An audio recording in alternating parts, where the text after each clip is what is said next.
পানাগড়ে এক হোটেল ব্যবসায়ীর হোটেলের এক পাশের সীমানা পাঁচিল ভেঙে দেওয়ার অভিযোগ উঠল কাঁকসা পঞ্চায়েত সমিতির বন ও ভূমি কর্মাধ্যক্ষ পিরু খানের বিরুদ্ধে। ঘটনাকে ঘিরে রবিবার সকাল থেকে উত্তেজনা ছড়ায় পানাগড়ের দার্জিলিং মোড় এলাকায়। জানা গিয়েছে, পানাগড়ের দার্জিলিং মোড় এলাকায় বহু বছর ধরে একটি হোটেল রয়েছে। সেই হোটেলের একদিকে রয়েছে একটি জলাশয়। সেই জলাশয়ের পারে পাঁচিল তোলেন হোটেল মালিক গৌতম ধীবর। গৌতম ধীবর কাঁকসা থানায় লিখিত অভিযোগে জানিয়েছেন, গত 12 তারিখে পিরু খান ও তার দলবল তার হোটেলের একপাশের নির্মীয়মান সীমানা পাঁচিলটি ভেঙে দেয় এবং হোটেলের কর্মীদের মারধর করে জিনিসপত্র নষ্ট করে দিয়ে চলে যায়। রবিবার সকাল থেকে সেখানে ফের পাঁচিল নির্মাণের কাজ শুরু হলে পিরু খান ও তার দলবল গিয়ে কাজ বন্ধ করে দেয়। ঘটনার বিচার চেয়ে প্রশাসনের দ্বারস্থ হয়েছেন হোটেল মালিক গৌতম ধীবর। যদিও গৌতম ধীবরের অভিযোগ অস্বীকার করে কাঁকসা পঞ্চায়েত সমিতির বন ও ভূমি কর্মাধ্যক্ষ তথা তৃণমূল নেতা পিরু খান দাবি করেছেন, গৌতম ধীবর নামের হোটেল মালিক তার জমি দখল করে পাঁচিল নির্মাণ করছিলেন। হোটেলের পাশে জলাশয়ে তারও অংশ রয়েছে। এছাড়াও হোটেলের সামনে পূর্ত দপ্তরের জমি দখল করার অভিযোগ তুলেছেন হোটেল মালিকের বিরুদ্ধে। পাশাপাশি তিনি হোটেল মালিকের বিরুদ্ধে অভিযোগ তোলেন, এর আগেও বনকাঠি এলাকায় জলাশয় ভরাট করে বন জমি দখল করার চেষ্টা করেছিলেন ওই হোটেল মালিক একজন সমাজ বিরোধী বলে অভিযোগ তোলেন তিনি। রবিবার সকাল থেকে পানাগড়ের দার্জিলিং মোড়ে হোটেলের সামনে উত্তেজনার সৃষ্টি হলে খবর পেয়ে ঘটনাস্থলে পৌঁছায় কাঁকসা থানার পুলিশ। কাঁকসা থানার পুলিশ দুই পক্ষের কাছ থেকে জমির নথিপত্র নিয়ে থানায় আসতে বলে এবং আপাতত কাজ বন্ধ রাখার নির্দেশ দিয়ে যায়। ঘটনা প্রকাশ্যে আসতেই তৃণমূলকে কটাক্ষ করেন বর্ধমান সদরের বিজেপির জেলা সহসভাপতি রমন শর্মা। রমন শর্মা তৃণমূলকে কটাক্ষ করে বলেন, যাদের কাজ আইনের শাসন প্রতিষ্ঠা করা, তার জায়গায় তৃণমূল নেতারা নিজেরাই আইন বানিয়ে শাসন প্রতিষ্ঠা করছেন। পানাগড়ের ঘটনা তারই একটি নিদর্শন।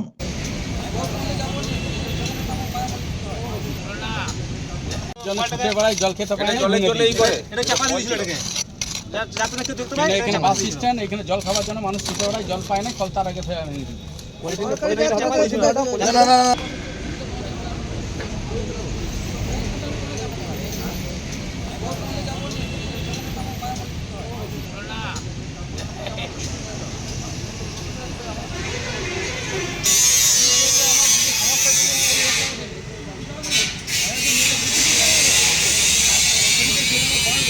ঘটনাটা ঘটেছে আমার এটা পুরনো 1999 সালে আমার মামা কিনেছিলেন। 1999 সাল থেকে আমি হোটেলে মামার রিপ্রেজেন্টেটিভ হিসেবে আমি হোটেলটা তৈরি করেছি। তো একটা পুরনো পাঁচিল ছিল পুকুরের ধারে, যেহেতু সেই পাঁচিলটি মানে ভেঙে গেছিলো। 5 ইঞ্চি ছিল, সেটা আমি 10 ইঞ্চি করে এখন পর্যন্ত রয়েছে। 10 ইঞ্চি করে আমি ফ্রন্টটা টেনেছি। সেটা অনেক দিন আগেই করা ছিল। হঠাৎ করে পিরু খান কিছু দলবল, পিরু খান এখন ভূমি কর্মাধ্যক্ষ নাকি পোস্টে আছেন কাঁকসা পঞ্চায়েত সমিতির। তো ওনার দলবল নিয়ে এসে এটা ভেঙে দেয়। কি কারণটা আমি জানতে পারিনি। ঠিক আছে। তো হঠাৎ করে ভেঙে দেওয়ার পরে আমি আবার পরশু দিন, আমি কালকে বাইরে ছিলাম, আমি আজকে পরশু দিন আমি বাইরে ছিলাম, কালকে এসে আমি থানায় একটা কমপ্লেন জানাই। কমপ্লেন জানিয়ে আমি আবার আজকে কাজ শুরু করেছি। আজকে কাজ শুরু করার পরে কাঁকসা থানা আসেন। আমি কালকে লিখিত অভিযোগ করেছিলাম, কাঁকসা থানা এসে আজকে কাজটা বন্ধ করে দেয়। থানায় কমপ্লেন করেছি? হ্যাঁ, থানায় কমপ্লেন করেছি। পিরু খানের নাম। আরও 4 জন ছিল। পুলিশের ভূমিকা পুলিশ এসে বললো যে আপনার কি পেপার আছে, নিয়ে থানায় সন্ধ্যে 6:30টার সময় ডেকেছেন। তো আমার বক্তব্য হচ্ছে, থানাতে আমি ভেঙে পরে বিচার হবে, তার জন্য প্রশাসন আছে, তার জন্য এই দপ্তর আছে, হ্যাঁ ভূমি দপ্তর আছে, বিএলআরও আছে। তা আমি তো বুঝতে পারছি না কি আপনি আতঙ্কে আছেন? হ্যাঁ, দলবল নিয়ে আসছে, যে কোনো সময় আমাকে মানে আতঙ্কের হুমকি দিয়ে যাচ্ছে, গালাগালাজ করে যাচ্ছে। কে করছে এটা? পিরু খান। কে? ভূমি কর্মাধ্যক্ষ। কোন দলের উনি? টিএমসি। আচ্ছা। তো এর আগেও 2-3 বার এখানে অ্যাটাক করেছে। পুলিশ কি প্রোটেকশন কিছু পাচ্ছেন আপনি? না, পুলিশ প্রোটেকশন হয়তো প্রোটেকশন কি, পুলিশ এখন কাজটা বন্ধ করে দিয়ে চলে গেল। প্রোটেকশন কী পেলো? আমি আবার আমাকে বন্ধ করে দিল, আমার লিগেল পেপার আছে। আচ্ছা, যে ভাঙলো তার বিরুদ্ধে কোনো ব্যবস্থা নেই? যে ভাঙলো তার বিরুদ্ধে ব্যবস্থা নেওয়া হবে, দেখা যাক। থানাতে দেখেছে, থানাতে কী বলে, নাহলে উপরে আমাকে যেতে হবে। আচ্ছা। তো উনি অভিযোগ করছেন যে আপনি পিডব্লিউডি জায়গা দখল করেছেন, এরকম বলছেন। সেটা তার জন্য তো দপ্তর আছে, তার জন্য তো আমি আজকের করার নয় তো, আমার পুরনো। তখন পিডব্লিউডি যদি জায়গা থাকে আমার তখন ভেঙে দেবে, কিন্তু ভেঙে পরে বিচার হবে। সেটা তো দপ্তর ভাঙবে। সেটা দপ্তর ভাঙবে। উনি কে? উনি কি দায়িত্ব দিচ্ছে? মমতা ব্যানার্জি দায়িত্ব দিচ্ছে ওনাকে যে কে ইনলিগাল করছে সেইগুলো ভেঙে দাও। বিশাল দাবর। আমি যেটা শুনলাম, ইনি পুকুর মালিক, উনি নাকি ওনাকে জমি দান করেছে না বিক্রি করেছে জানি না। ওই সে পিরু খানি বলছে এখানে আমার জমি আছে। তুমি এতদিন কোথায় ছিলে? আমি যখন হোটেল তৈরি করছি তখন তো বাচ্চা ছিল। মানে কোথাও কি মানে মানে প্রশাসনে থাকার জন্য কি তার ক্ষমতার আস্ফলন? আমার মনে হচ্ছে তাই। কি নাম? গৌতম ধীবর, বাবা হোটেলের বাবা হোটেলের মালিক। প্রথম কথা হচ্ছে যে গৌতম ধীবর তো মালিক নয়। দ্বিতীয় কথা হচ্ছে আপনারা নিজের চোখে দেখুন একটা পুকুর, সেই পুকুরের পাড়টাকে পুরোটাই রাতারাতি একদম ঘিরে নেওয়ার পরিকল্পনা।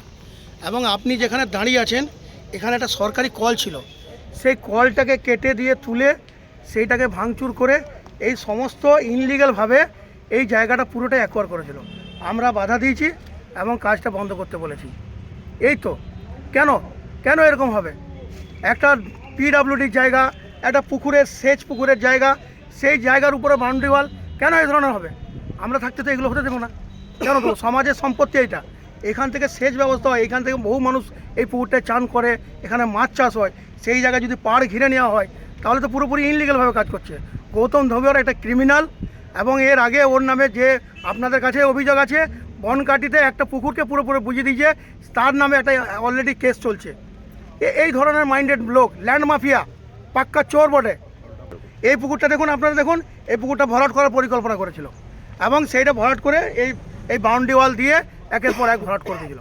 ওর হোটেল ছিল, ধীরে ধীরে পুকুরটাকে পুরো শেষ করে দিল। এই তো হচ্ছে গৌতম ধীবর। এবং ওর নিজে মালিকানা নয়, ওর মামার সম্পত্তি।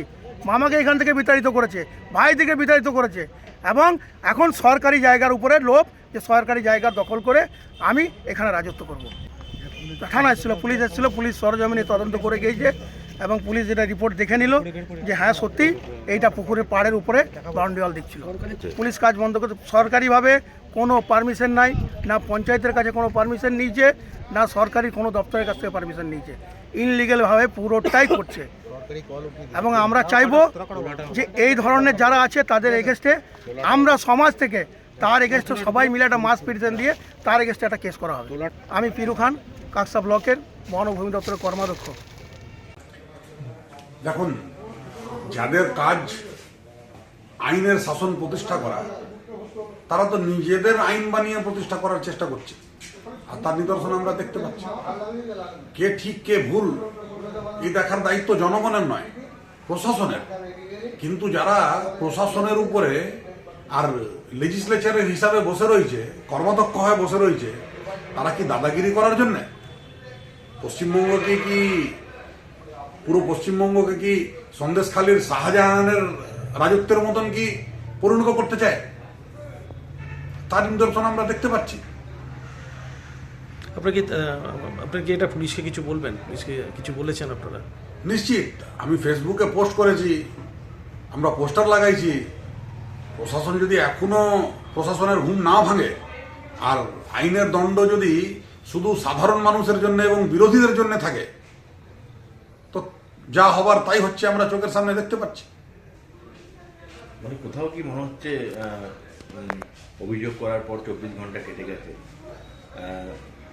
এখনো পর্যন্ত কোনো ব্যবস্থা নেই, কি বলবেন? না, ঘুরে বেড়াচ্ছে খোলা অবস্থায়। আমরা শাহজাহানকে দেখেছিলাম, আমরা রাজ্যের বিভিন্ন জায়গায় দেখেছি। এটাই মমতা ব্যানার্জির অনুপ্রেরণা, এটাই পশ্চিমবঙ্গকে ধ্বংসের দিকে নিয়ে যাচ্ছে। আর এই জঙ্গল রাজ থেকে মুক্তি পাওয়ার জন্য আমরা চারিদিকে জনগণকে আগ্রহ করছি যে এদেরকে বিদায় দেন।